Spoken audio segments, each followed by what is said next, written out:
Terima kasih masih tetap setia bersama kami di Perspektif dan mari kita lanjutkan obrolan kita. Nah, kita balik ke Biden aja deh, Bu. Kita tinggalkan Donald Trump, dia bakal menjadi mantan presidennya Amerika Serikat gitu. Nah, Biden kan akan berfokus pada, dia juga sempat menyatakan bahwasanya sangat akan fokus untuk menghadapi COVID-19 ini. Begitu juga dengan resesi ekonomi, perubahan iklim, rasisme Ya. sistematik. Apakah tingkat rasisme terhadap kulit hitam dan agama muslim di Amerika Serikat ini akan menurun ketika Joe Biden menjadi presiden terpilih? Mungkin belum bisa dijawab sekarang, cuma yang perlu dipahami adalah systematic racism di Amerika Serikat itu ada Trump atau tidak, memang sudah ada Terjadi di gitu. Amerika Serikat, terjadi di Amerika Serikat gitu ya. Dan kalau anti-Muslim itu sejak 9/11 sudah cukup meluas gitu di di masyarakat Amerika Serikat. Jadi ada dan tidak ada Trump pun sebenarnya memang sudah ada systematic racism dan anti-Islam di beberapa segmen masyarakat Amerika Serikat. Hanya saja ketika masa Trump, hal tersebut semakin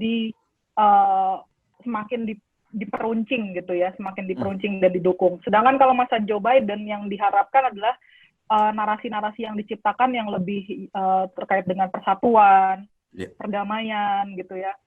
Apalagi dia akan memilih seorang kabinetnya adalah dari seorang Muslim gitu. Iya. Nah, kabinetnya dari Muslim yang mana? Kan dia akan ada statement yang akan mengatakan bahwa saya akan mencoba untuk menggunakan lebih diverse gitu ya. Iya, lebih diverse ininya.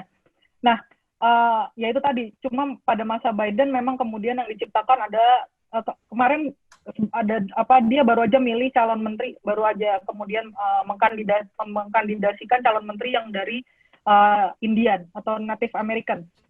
Orang Indian ya, dan itu baru pertama kali mungkin terjadi di Amerika Serikat. Nah, diversity yang kemudian narasi-narasi yang diciptakan mungkin secara minimum bisa merubah diskurs yang ada di Amerika Serikat, tetapi tadi harus diingat pemujanya Trump itu karakternya adalah orang yang tidak bisa masuk narasi baru, karena pemujaannya tuh seperti memuja seorang dewa nabi, gitu ya. Dan memuja nabi. Nah, orang-orang ini yang susah diubah pola pikirnya gitu ya. Jadi PR-nya Joe Biden 4 tahun ke depan itu sangat berat sebenarnya. Kecuali kalau masyarakat Amerika Serikat sisanya bisa melakukan seperti social movement yang pelan-pelan gitu ya, berusaha menciptakan narasi baru gitu. Nah, dampaknya, kalau kita berbicara tentang dampak ini, tentunya apalagi pemilihan presiden Amerika Serikat ini tuh sangat dinanti-nanti oleh seluruh dunia, kita bisa bilang gitu. Pemimpinnya siapa nih, bertanya-tanya. Kalau untuk Indonesia sendiri, Bu, sebenarnya apa dampaknya untuk Indonesia terkait kemenangan Joe Biden ataupun tidak gitu? Kalau dari segi kebijakan Amerika Serikat kita belum tahu ya arahnya kemana. Sepertinya fokusnya Biden lebih besar prioritasnya untuk COVID dan situasi domestik ya, political domestik, dan memperbaiki hubungan dengan aliansi langsungnya, terutama negara Eropa. Kalau Indonesia sendiri, Amerika Serikat, Trump jauh lebih rendah dibandingkan Obama. Indonesia kan mungkin bukan prioritas kebijakan luar negerinya dia. Nah, kalau Biden kita belum tahu arahnya, sepertinya yang menjadi fokus dia adalah urusan domestik. Cuma yang saya cermati, melihat kondisi pemilu, dinamika pemilu Amerika Serikat ini sebenarnya menjadi pelajaran buat Indonesia sih, bahwa situasi yang sama pernah terjadi di Indonesia. Nah, ini pun bisa kemudian kita bisa jadi bercermin gitu ya, apa yang terjadi dengan kondisi di Indonesia sendiri. Jadi mungkin mungkin bisa jadi pelajaran buat Indonesia sendiri bahwa untuk menciptakan demokrasi untuk negara demokrasi sebesar Amerika Serikat sendiri pun sangat susah gitu. Jadi kita jangan sampai kehilangan optimisme bahwa kalau kita masyarakat tahu pemimpin yang pantas buat negara kita seperti apa, sebenarnya situasi politik itu bisa diubah gitu ya. Bahkan ada juga meme yang mengatakan bahwasanya Amerika berkaca atau melakukan hal serupa dengan Indonesia, yaitu presidennya tidak terima kalah gitu dan akan mengajukan ke Mahkamah Agung. Tapi apakah ada peluang seperti yang dikatakan Donald Trump, memang ada kecurangan yang dia rasakan? Apakah ada peluang untuk Donald Trump bisa memenangkan pemilu ini lagi, atau sudah nggak ada lagi? Yang pertama jedanya itu udah 4 juta kalau nggak salah. Jedanya 4 juta itu satu. Terus kemudian yang kedua, sebagian besar negara pengadilan di negara-negara bagian itu sudah menolak klaim dari Donald Trump gitu ya.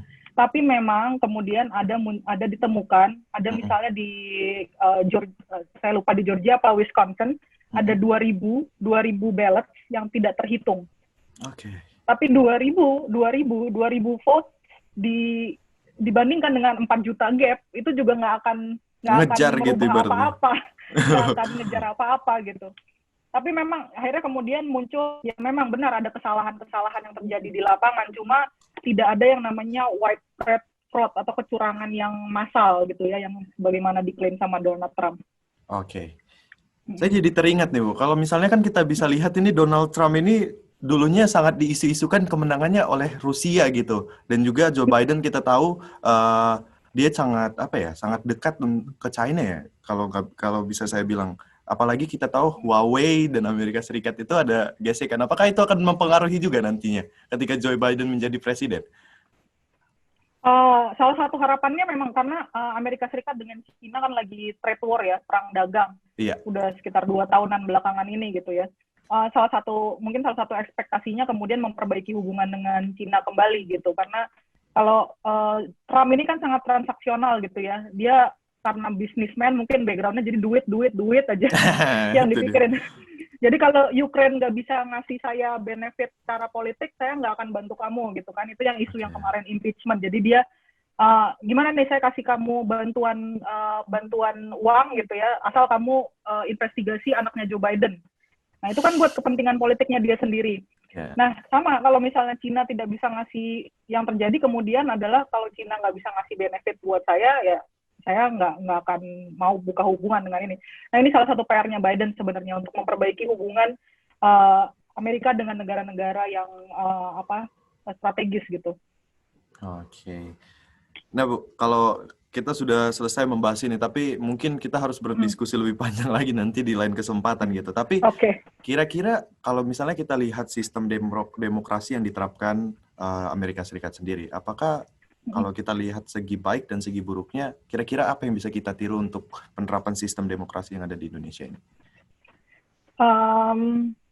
Kalau permasalahannya adalah kalau Amerika Serikat pelaksanaan secara proses pemilunya itu bisa dibilang sudah sangat mumpuni gitu ya. Kecurangan dari segi penghitungan dan segala macam ya secara dan kemungkinan untuk terjadinya kecurangan mereka sudah cukup kuat untuk cara monitoring dan lain sebagainya. Indonesia kekurangannya adalah masih sering tuh yang namanya serangan fajar. Kemudian ya, dan jadi pemilihnya itu bukan pemilih dewasa kalau di Indonesia, tergantung siapa yang ngasih uang. Oke. Nah, itu yang sering terjadi kan. Nah, kalau di Amerika Serikat pemilihnya sudah cukup dewasa gitu ya untuk mindset politiknya sudah cukup berkembang dibanding Indonesia. Ini yang harus dikembangkan di Indonesia ya, pendidikan politik, peran masyarakat dalam mengubah kondisi negara itu yang harus dipelajari gitu. Karena itu yang terjadi di Amerika Serikat gitu. Sistem demokrasinya sudah kuat, cuma memang pada masa Trump yang terjadi perpecahan yang sangat dalam gitu ya di masyarakatnya. Oke, saya jadi berpikir bahwasanya kalau misalnya Indonesia menerapkan electoral college ini bagaimana? Tentu saja kita sudah sangat dikuasai pemerintah gitu ya. Yang berbahaya kalau Indonesia pakai electoral college ya semuanya bakal ngasih uang ke elektoralnya ini sih kalau malah kita lihat gitu korupsinya. Korupsi dan suap akan menjadi hal yang sangat tabu gitu. Iya. Bu Ayu, terima kasih banyak atas waktunya sudah mau berdiskusi dengan saya. Semoga teman-teman yang nonton juga bisa mendapatkan insight baru dan juga bisa mendapatkan hal-hal yang edukatif dari obrolan kita ini. Bu Ayu, saya ucapkan sekali lagi terima kasih atas waktunya. Semoga sehat selalu. Ya, terima kasih banyak atas kesempatannya. Sama-sama. Oke. Smart Viewers, itu dia tadi perbincangan saya dengan Bu Ayu mengenai kemenangan Joe Biden dan juga sistem demokrasi yang diterapkan di Amerika Serikat. Dan semoga Smart Viewers di rumah dapat mengambil pelajaran baru yang menambah wawasan Smart Viewers. Dan akhir kata, saya Yuda Batara Hasibuan beserta seluruh kru yang bertugas pamit undur diri dari hadapan Anda. Terima kasih dan sampai jumpa di episode berikutnya.